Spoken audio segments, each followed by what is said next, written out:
नवदिहिरानि रायजोफोरा 2024 इं मायथाइयाव जानो गोनां गणेश फुजानि सनाथि मायथाइ फालिनो साखाफारा। बाक्सा जिल्ला सिमला पुलिस थानानि सिङाव थानाय नवदिहिरा गणेश मन्दिर खुंफुं आफादा फैगौ 2024 इं मायथाइयाव जानो गोनां गणेश फुजानि सनाथि मायथाइ फालिथायखौ खुंफुंनो थाखाय थियारि। खुंफुं आफादा फोरमायनाय बादिब्ला नवदिहिरा हालामनि मोन 16टा सुपाजों खौसेयै फैबाय थानाय 2024 इं मायथाइनि जानो गोनां गणेश फुजानि 50थि बोसोर जानायखौ 7 साननि थांखि लानानै सनाथि मायथाइ खुंफुंनो थाखाय साखाफारा जाखाबाय। हाबाफारिजों लोब्बा लाखिनानै दिनै मन्दिर खुंफुं आफादा लटारि बेखेवनायजों लोगोसे खुंफुं आफादा खौरांगिरि मेल खुंफुंदों। बे लटारि बेखेवनायाव मुंदांखा फावखुंगुर फैलाजे बरगयारि बिथाङा बेखेवना होयो।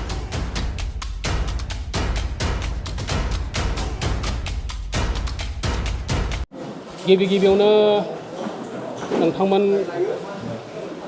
बड'लेण्ड रादाब, बड'लेण्ड बुब्लि आरो बर' खौरां बे मोनथाम चेनेलनिफ्राय नोंथांमोना खौरां मेल जोङो हांख्रायनाय मेला नोंथांमोना जे सफैबाय, नोंथांमोना जे बेखौ फोसावनानै फैनानै खौरांखौ लाफैदों, बेनि थाखाय नोंथांमोननिसिम जोंनि नवदिहिरा गामिनि जानानै आं नोंथांमोननो साबायखर बावदों।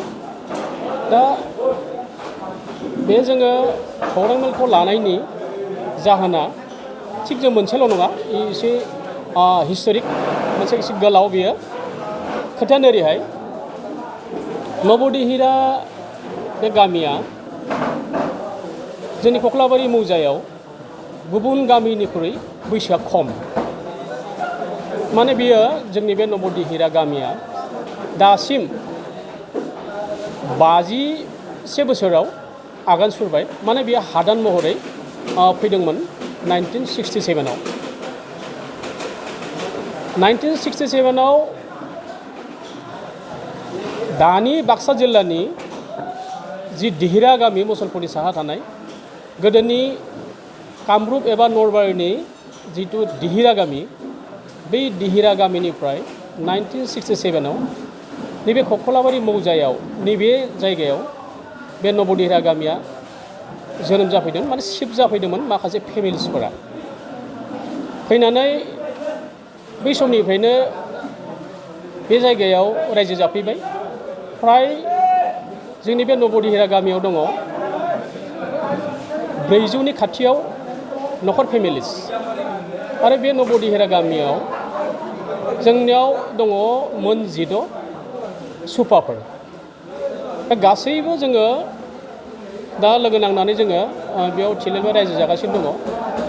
खोथाया जाहैबाय मा, जोङो बै समनिफ्रायनो 1967-68निफ्राय जेब्ला बेयाव हादान सिफायनानै थाफैदोंमोन, माने बेखौ गभर्नमेन्टआ दोनफैदोंमोन। बेखौ government revenue department, government forest डिपार्टमेन्टआ जोंखौ बेखौ लाना फैदोंमोन, लाना फैना दोनफैदोंमोन। बेयाव रायजो जाफैदोंमोन।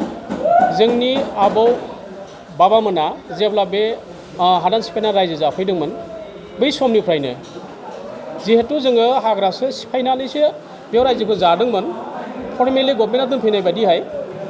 दा मा जाहैबाय, मानास हाग्रामानि सेराव जिहेतु बियो, मानास हाग्रामानिफ्राय माखासे मैदेर फैयै फैयै सम सम न'खर संसार जानायाव माखासे असुबिदा खालामफैबाय थादोंमोन।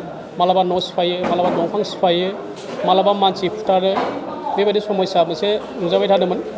दा बेनिफ्रायनो रैखा मोननो जुनै जोंनि गामिनि सुबुंफोरा सिन्था खालामबाय जे जोङो मा राहायै जों बेनिफ्राय बारग'नो हागोन।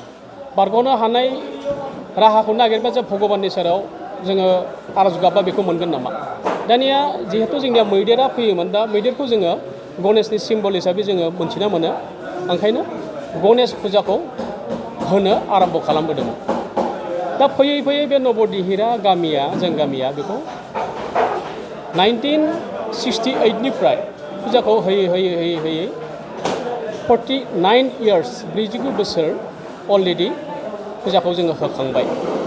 दानिया 50 बोसोराव फैगौ फुजाया 50 बोसोराव आगान सुरफैनोसै। दा बेखौ नवदिहिरा गामिनि जोंनि साफ्रोमबो सिन्ताहील बेक्तिफोरा, नवदिहिरा गामियाव संसार जानाय न'खरफोरनि सुबुंफोरा जे सिन्ता खालामबाय थादों जे जोङो बेयावहाय 50 बोसोराव जों गल्डेन जुबलि मोनसे खुंनांगौ गुबुनफोरा जेरै खुङो आरो बेखौ जोबोद समायना महरै जों खुंफुंनांगौ बेबायदि सिन्ता धारा लानानै साननाय दङमोन दा बेखौनो मोगथां महर होनो जुनै एबार 2023 मायथाइनि फेब्रुवारि दाननि 13 खालारनिफ्राय 13, 14, 15, 16, 17, 18, 19 सान 7नि हाबाफारि लानानै जोङो बे गणेश फुजाखौ खुंफुंनो आखायाव लादों।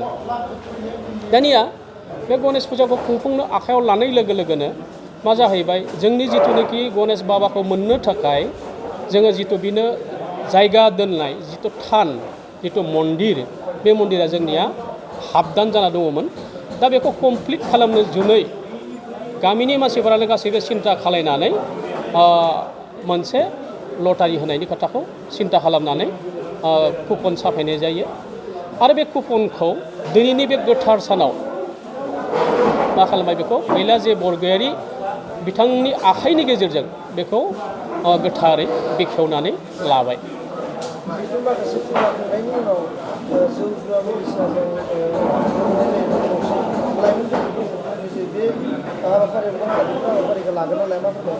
नोंथाङा बेखौ जोबोद मोजां मोनसे कुइसन खालामदों। अलरेडि मोनसे खोथाखौ जोङो निस्सय बुंनांगोन अप्रियब्लाबो सैथो आगोलाव जोंनि फुजायाव मोननै मोनथाम फुजायाव जौ जुवा होनाय जादोंमोन बेखौ लकेलनि पाब्लिकफ्रा मिथिगौ अर्गेनाइजेसनफ्रा मिथिगौ होनाय जादोंमोन। एबारनि बेलायाव जोङो मा खालामनो नागिरदों अलरेडि जोंना बियो रिजलिउसन एडप्शन जाखाबाय डिसिसन लाखाबाय जे बेयाव एलकहल फ्रि जागोन जुवा फ्रि जागोन जिबिला गाज्रि एक्टिभिटिस उन्दै उन्दै गथ'फोरनिफ्राय आप टु बोराइ बेन्थ'सिम लानानै जायफोरखौ गाज्रि इम्पेक्ट खालामो बेफोरनिफ्राय जोङो कमप्लिटलि गोजानाव थागोन माने बेयाव जौ दखान जुवानि दखान थिर खेला बेफोर कमप्लिटलि जोंनि फुजायाव बेबारनि बेलायाव बे थानाय नङा।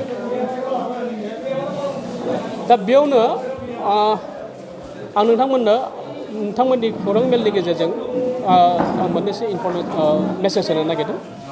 बे जोंनिया आं एसे आगोलाव बुंदोंमोन जे लटारि होनायनि खोथा जोंनि जिथुनाखि गणेश मन्दिरा हाबदानमोन दा बियो फुलफिल कमप्लिसन जानायनि जोंनि लामायाव फैबाय फुजानि आग मुहूर्त बियो कमप्लिट लुफुंजागोन।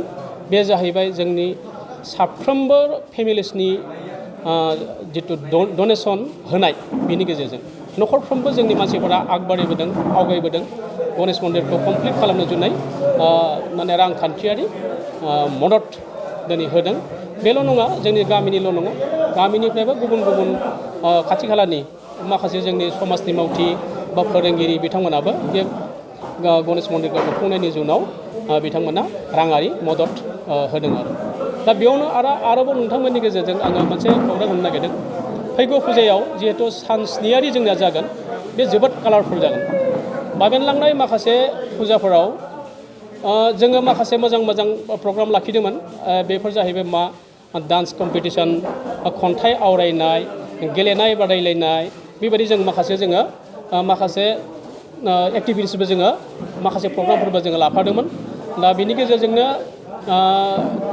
जोङो बे फुजाखौ जों बारहोदोंमोन। एबारनि बेलायाव बेफोरथ' थागोनानो जोंना डान्स कम्पिटिसन थागोन आरोबाव जोंनिया बिदिनो लिटारेरि सेक्सननिबो जोङो माखासे प्रग्रामखौ सिन्था खालामबाय दङ जों बेखौ माबायदि सोनो हागोन। आरोबाव जों आर'ज गुबुन धोरोमनि खालि जोंनि गणेशनिल' नङा बेयाव बाथौआनो जा ब्रह्मआनो जा बा गौरांगआनो जा गुबुन धोरोमनि जिथुनाखि आर'ज प्रे खालामनाय बिथांमोनखौबो लाबोनानै जोङो नैबे प्रग्रामाव जों सोनो नागिरदों। बेनिफ्राय बेयाव जोङो गथ'फोरनि रंजानायनि जुनै जोङो जिथुनाखि माखासे जेरै मिना बाजार टाइप बेफोरबायदिबो जों माखासे प्रग्रामखौ लानानै सिन्था खालामदों आरो गोजोन्थों।